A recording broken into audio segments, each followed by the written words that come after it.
इस दफा अगर शफक से अच्छे नंबर ना आए ना तो स्कूल से उठा लूंगी मैं। अम्मी अम्मी अम्मी, क्या हो गया है मारिया? क्यों अम्मी अम्मी चीख रही हो? आपको पता है क्या हुआ है? क्या हुआ है? ताई जाना लैला चाची को छेड़ रहे थे, बिल्कुल वैसे जैसे सुशांत भाई सिद्रा आपी को छेड़ते हैं। क्या बकवास कर रही हो सिद्रा? फजूल बाबा कर रही है ये तो, इसकी बातों पे ध्यान ना दिया करें। सच कह रही हूँ मम्मी, पिंकी प्रॉमिस। अभी देख कर आई हूँ किचन में ताई अम्मी इतना गुस्सा थी ताई अब्बू पर, और लैला चाची भी गुस्से में लग रही थी, वो भी अपने कमरे में चली गई। अच्छा इधर आओ, दोबारा से बताओ क्या हुआ है? ताया वो ऐसे ही है, इसलिए ज़िशान इतना बदतमीज़ है।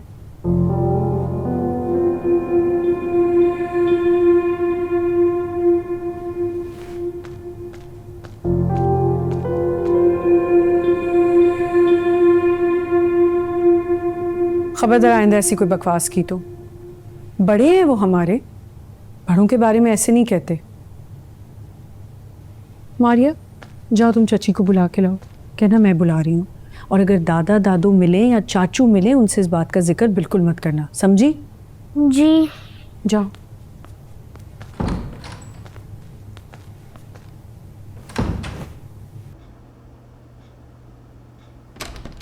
चाची अम्मी आपको बुला रही हूँ। मारिया जी चाची। इधर आओ मेरे पास, इधर आओ मेरे पास बैठो। जी चाची। जब किसी के कमरे में आते हैं तो पहले नॉक करते हैं। अच्छे और तमीज़दार बच्चे बगैर नॉक के किसी के कमरे में नहीं जाते, समझ गई? सॉरी चाची। आइंदा किसी के कमरे में बगैर नॉक के नहीं जाना। ठीक है, वैसे शान भी हमारे कमरे में कभी नॉक नहीं करके आते, ऐसे ही आ जाते हैं। तो मैं ज़िशान को भी समझाऊंगी, ये तमीज़ सबको होनी चाहिए, छोटों को भी बड़ों को भी। मारिया। जी चाची। मेरी एक और बात मानोगी? जी चाची। दरवाजे से कान लगाकर बड़ों की बातें नहीं सुनते। मैं नहीं सुनती। आप सुनती हो, मैंने खुद देखा आपको ऐसा करते हुए। और अच्छे बच्चे ऐसे नहीं करते, आप तो अच्छी बच्ची हो। वो अम्मी मुझे कहती हैं, मैं खुद नहीं करती। अम्मी? कभी कहती है तायाबू की बात सुनो, दादा की बात सुनो, कभी चाची। अच्छा अच्छा बस बस, ये अच्छी बात नहीं है। तो आप अम्मी को बताए ना। मैं अम्मी को समझाऊंगी। मुझे। ओ चाची, अम्मी आपको बुला रही थी। मैं आती हूँ।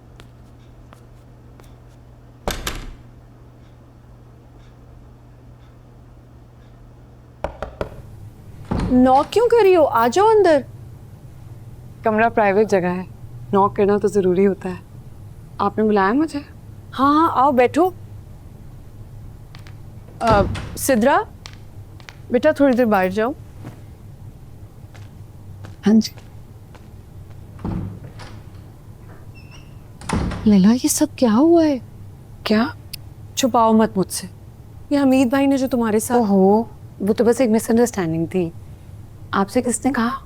अब ये छोड़ो कि मुझे कैसे पता चला। हमीद भाई से जरा बच के रहना, सीधे नहीं है वो। मतलब अच्छी सोबत नहीं रही उनकी जवानी में। फिल्मों और स्टेज ड्रामों का बड़ा चस्का था, बाहर भी तो रहे अकेले बड़ा अरसा। एक मासी को भी निकालना पड़ा था इनकी इन्हीं हरकतों की वजह से। खैर फिर सुधर तो गए थे, लेकिन पुरानी आदतें ख़त्म थोड़ी होती हैं।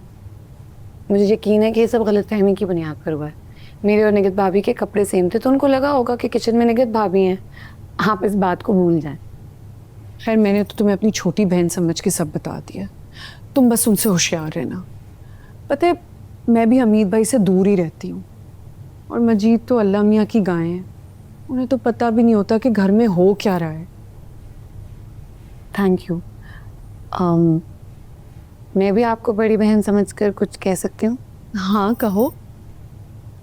दूसरों की ज़िंदगियों में क्या हो रहा है उस पर ध्यान देना छोड़ दें, और उस मकसद के लिए प्लीज़ बच्चियों को इस्तेमाल ना करें। बच्चियाँ बहुत छोटी और मासूम हैं, उनको भी बच्चा ही रहने दें। क्या मतलब है तुम्हारा? मेरा जो मतलब है वो आपको समझ आ रहा है। आप प्लीज़ माइंड मत करें, बस मेरी बात पर गौर करें।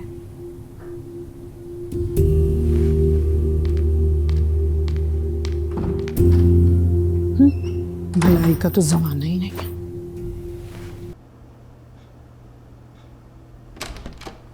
हेलो। शाम वालेकुम अस्सलाम।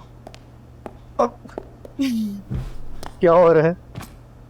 कुछ नहीं, सुबह से डिफरेंट डिफरेंट कंपनीज को अपनी सीवी भेज रही हूँ। अच्छी बात है। मुझे भी ये लगता है कि तुम घर के बेकार काम करने के लिए पैदा नहीं हुई। कैस मैं इसलिए जॉब नहीं करना चाहती कि मैं घर के कामों को बेकार समझती हूँ। जो कुछ रास्ता भाभी और निगत भाभी करती हूँ बिल्कुल मामूली नहीं है, उसके लिए अलग स्किल सेट और टैलेंट चाहिए। मुझे तो लगता है मेरे अंदर वो टैलेंट ही नहीं है, इसलिए मैंने सोचा कि वो क्यों ना करूँ जिसके लिए मैंने इतनी पढ़ाई की है। बिल्कुल ठीक कह रही है तुम। सुबह तुम अंकल आंटी से बात करने गए थे वॉशिंग मशीन के लिए। मना कर दिया उन्होंने।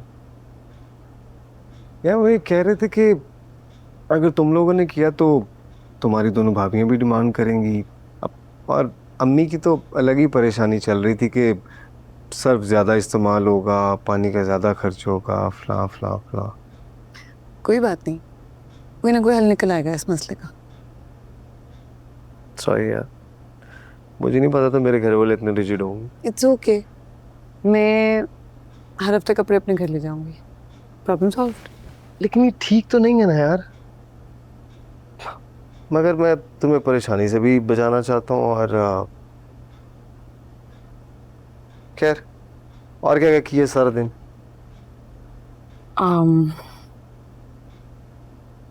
कैस एक बात पूछूं? अपेरेंटली गलत फहमी हुई थी हमीद भाई को, लेकिन रास्ता भाभी अजीब सी बातें मुझसे करने लग गई। उन्हें पता नहीं क्या शौक है बातों को कुरेदने का, बातों की तह तक जाने का। मारिया से जासूसी करवाती रहती हैं वो। खैर छोड़ो, तुमने खुद ही कहा ना कि हमीद भाई को गलत फहमी हुई है। और यार प्लीज़ उनके बारे में नेगेटिव मत सोचना। वो ख़वातीन की बहुत रिस्पेक्ट करते हैं, इज्जत करते हैं। अच्छा, तो वो जो हाउस हेल्प वाली कहानी है वो क्या है?